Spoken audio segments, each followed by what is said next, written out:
नमस्कार। आकाशवाणी जयपुर अजमेर से प्रस्तुत है प्रादेशिक समाचार।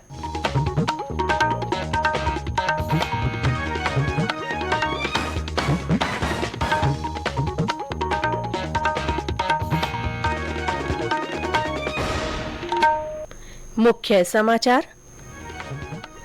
गोगामेडी हत्याकांड के दोनों आरोपी रोहित राठौड़ और नितिन फौजी गिरफ्तार। प्रदेश में आज से उपराष्ट्रीय पल्स पोलियो अभियान, 5 साल तक के बच्चों को पिलाई जा रही है पोलियो की खुराक। राज्य में लगाई गई लोक अदालत में 49,71,000 से ज्यादा मुकदमों का निस्तारण। और पहले खेलो इंडिया पैरा गेम्स आज से नई दिल्ली में।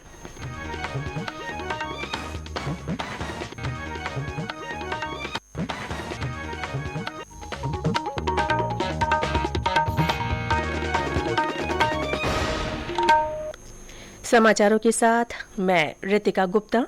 और अब समाचार विस्तार से। गोगामेडी हत्याकांड के दोनों आरोपियों रोहित राठौड़ और नितिन फौजी को एसआईटी ने कल गिरफ्तार कर लिया। ये गिरफ्तारी दिल्ली पुलिस के सहयोग से चंडीगढ़ से की गई। इससे पहले राष्ट्रीय करणी सेना प्रमुख की हत्या के मामले में जयपुर पुलिस ने हरियाणा में महेंद्रगढ़ जिले के रामवीर सिंह को गिरफ्तार किया। जयपुर पुलिस आयुक्त बीजू जॉर्ज जोसेफ ने बताया कि सुरेती पिलानिया गांव का रामवीर हत्याकांड के साजिशकर्ताओं में शामिल था। 5 दिसंबर को नितिन फौजी और रोहित राठौड़ मकराना नाम की 2 शूटरों ने जयपुर में श्यामनगर स्थित आवास पर अंधाधुंध गोलीबारी कर गोगामेडी की हत्या कर दी थी। जयपुर पुलिस आयुक्त ने कहा कि नितिन फौजी के लिए जयपुर में सभी इंतजाम रामवीर सिंह ने किए थे। दौसा में शादी समारोह स्थल पर एक मासूम बालिका के साथ हुई कथित ज्यादती के मामले में पुलिस ने आरोपी अनिल कुमार को गिरफ्तार कर लिया है। पुलिस अधीक्षक वंदिता राणा ने बताया कि आरोपी से पूछताछ की जा रही है।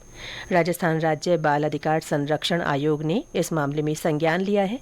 आयोग की अध्यक्ष संगीता बेनीवाल ने वंदिता राणा को पत्र लिखकर तथ्यात्मक रिपोर्ट पेश करने के निर्देश दिए हैं।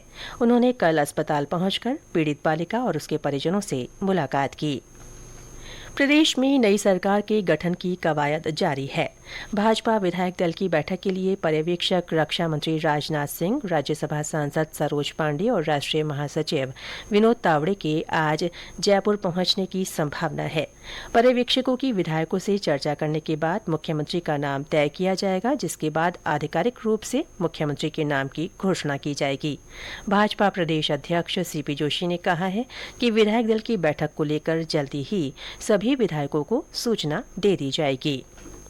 प्रदेश में आज से उपराष्ट्रीय पल्स पोलियो अभियान आयोजित किया जा रहा है। इसके तहत 5 वर्ष तक के बच्चों को पोलियो की खुराक पिलाई जा रही है। सुबह 8 बजे से शुरू हुआ यह अभियान शाम 5 बजे तक चलेगा। चिकित्सा और स्वास्थ्य विभाग की ओर से इसके लिए व्यापक इंतजाम किए गए हैं और पिछले कुछ दिनों से लगातार जागरूकता कार्यक्रम आयोजित किए जा रहे हैं।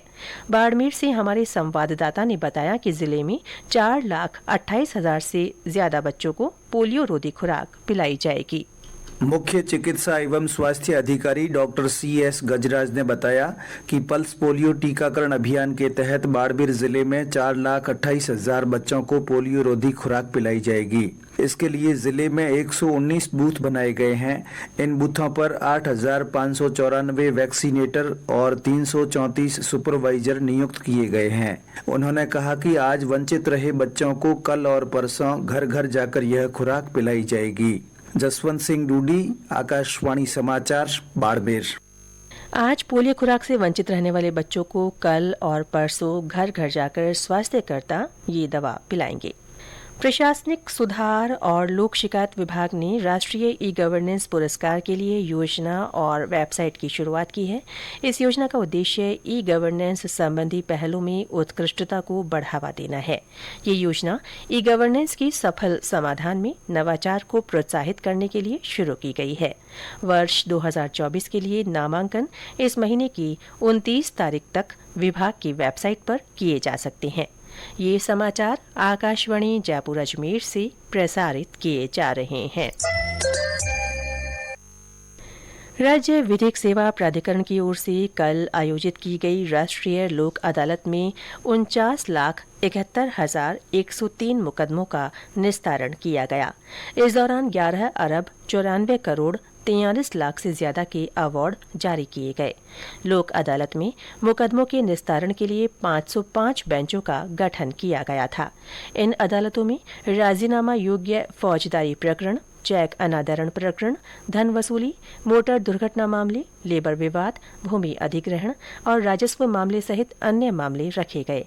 इस अवसर पर कार्यकारी मुख्य न्यायाधीश और प्राधिकरण के कार्यकारी अध्यक्ष एम श्रीवास्तव ने कहा कि लोक अदालत के जरिए मुकदमों का निस्तारण होने से न्यायाधीशों और न्यायिक अधिकारियों पर काम का बोझ कम होता है। ऐसे में लोक अदालत नियमित अदालतों के लिए किसी वरदान से कम नहीं है। उन्होंने कहा कि लोक अदालत के माध्यम से मुकदमों का प्री लिटिगेशन के स्तर पर निस्तारण किया जाता है, जिससे आगे चलकर ऐसे मामले मुकदमों के रूप में नहीं बदलते हैं। हाईकोर्ट बार एसोसिएशन जयपुर के चुनाव में प्रहलाद शर्मा अध्यक्ष चुने गए हैं। उपाध्यक्ष पदों पर निखिलेश और अशोक यादव ने जीत हासिल की है। वहीं सुशील पुजारी महासचिव निर्वाचित हुए हैं। जयपुर बार एसोसिएशन के अध्यक्ष पद पर पवन शर्मा विजयी हुए हैं। परसों हुए चुनाव में उन्होंने निकटतम प्रतिद्वंदी संदीप लुहाड़िया को पराजित किया। उपाध्यक्ष के 2 पदों पर वंदना मथुरिया और लक्ष्मी शर्मा ने जीत दर्ज की। महासचिव के पद पर राजकुमार शर्मा ने जीत हासिल की। जयपुर के जवाहर कला केंद्र में आज से जय रंगम उत्सव की शुरुआत हो रही है। कला संस्कृति विभाग की ओर से हो रहे इस उत्सव में 7 दिनों तक 16 नाटकों का मंचन किया जाएगा। इस अवसर पर प्रसिद्ध रंगकर्मी हबीब तनवीर के सफरनामे को दर्शाती प्रदर्शनी भी लगाई गई है। महोत्सव के दौरान थिएटर से जुड़े विशेषज्ञों के संवाद कार्यक्रम भी होंगे।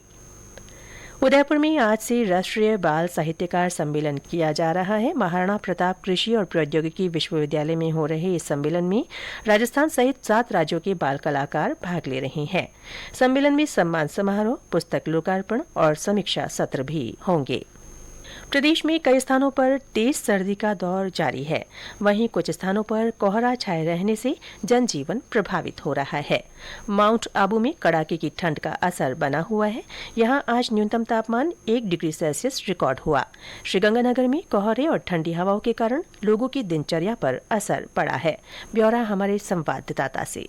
इलाके में लगातार तापमान में गिरावट के चलते ठंड का असर बढ़ गया है। ग्रामीण क्षेत्रों में रबी की फसल को काफी फायदा पहुंचा है। इससे गाजर और कीनू की मिठास भी बढ़ी है। लगातार सर्दी बढ़ने से लोगों की दिनचर्या में भी काफी फर्क आया है। पिछले 24 घंटों में न्यूनतम तापमान में भी गिरावट दर्ज की गई है। वहीं खुले आसमान के नीचे रहने वाले लोग सर्दी से बचने के लिए अलाव का सहारा ले रहे हैं। जितेंद्र शर्मा, आकाशवाणी समाचार, श्रीगंगानगर।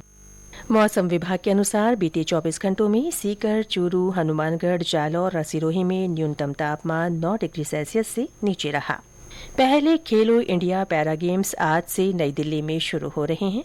8 दिन के इस आयोजन में सभी राज्यों और केंद्र शासित प्रदेशों से 1400 से अधिक खिलाड़ी हिस्सा ले रहे हैं। पैरा गेम्स में शामिल खिलाड़ी 7 प्रतियोगिताओं एथलेटिक्स, निशानेबाजी, तीरंदाजी, फुटबॉल, बैडमिंटन, टेबल टेनिस और भारोत्तोलन में अपना दमखम दिखाएंगे।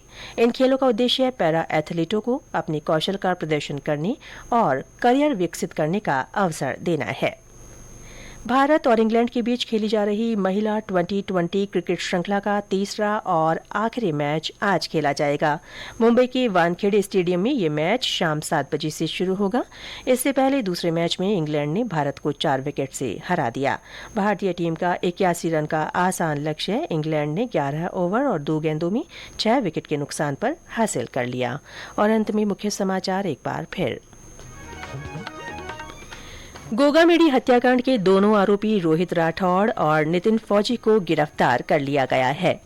प्रदेश में आज से उपराष्ट्रीय पल्स पोलियो अभियान शुरू हो गया है। 5 साल तक के बच्चों को पोलियो की खुराक पिलाई जा रही है।